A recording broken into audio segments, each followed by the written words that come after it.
Zechariah chapter 14. Behold, a day of Yahweh comes when your plunder will be divided within you. For I will gather all nations against Jerusalem to battle, and the city will be taken, the houses rifled, and the women ravished. Half of the city will go out into captivity, and the rest of the people will not be cut off from the city. Then Yahweh will go out and fight against those nations, as when he fought in the day of battle. His feet will stand in that day on the Mount of Olives, which is before Jerusalem on the east, and the Mount of Olives will be split in two from east to west, making a very great valley. Half of the mountain will move toward the north, and half of it toward the south. You shall flee by the valley of my mountains, for the valley of the mountains shall reach to Azel. Yes, you shall flee just like you fled from before the earthquake in the days of Uzziah king of Judah. Yahweh my God will come, and all the holy ones with you. It will happen in that day that there will not be light, cold, or frost. It will be a unique day which is known to Yahweh, not day and not night, but it will come to pass that at evening time there will be light. It will happen in that day that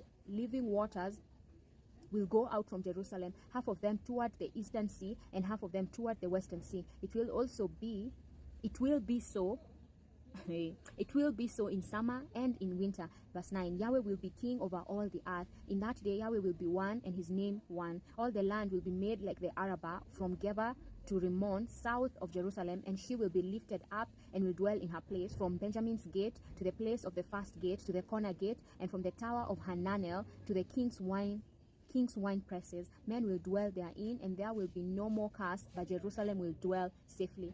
This will be the plague with which Yahweh will strike all the peoples who have fought against Jerusalem. Their flesh will consume away while they stand on their feet, and their eyes will consume away in their sockets, and their tongue will consume away in their mouth. It will happen in that day that a great panic from Yahweh will be among them, and they will each seize the hand of his neighbor, and his hand will rise up against the hand of his neighbor. Judah also will fight at Jerusalem, and the wealth of all the surrounding nations will be gathered together, gold, silver, and clothing in great abundance.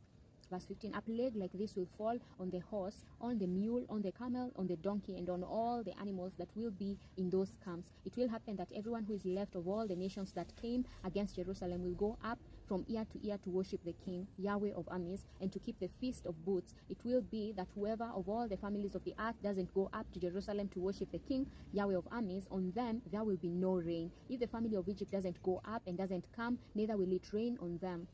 This will be the plague with which Yahweh will strike the nations that don't go up to keep the Feast of Booths. This will be the punishment of Egypt and the punishment of all the nations that don't go up to keep the Feast of Booths. In that day there will be inscribed on the bells of the horses, holy to Yahweh, and the pots in Yahweh's house will be like the bowls before the altar. Yes, every pot in Jerusalem and in Judah will be holy to Yahweh of armies, and all those who sacrifice will come and take of them and cook in them. In that day there will no longer be a Canaanite in the house of Yahweh of armies. Amen.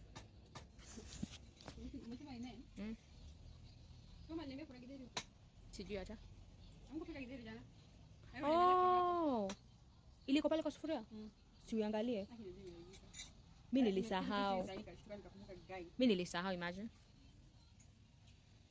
My eye bado inauma. On to the last book of the Bible, of the Old Testament. And the last book I'll be reading, Malachi.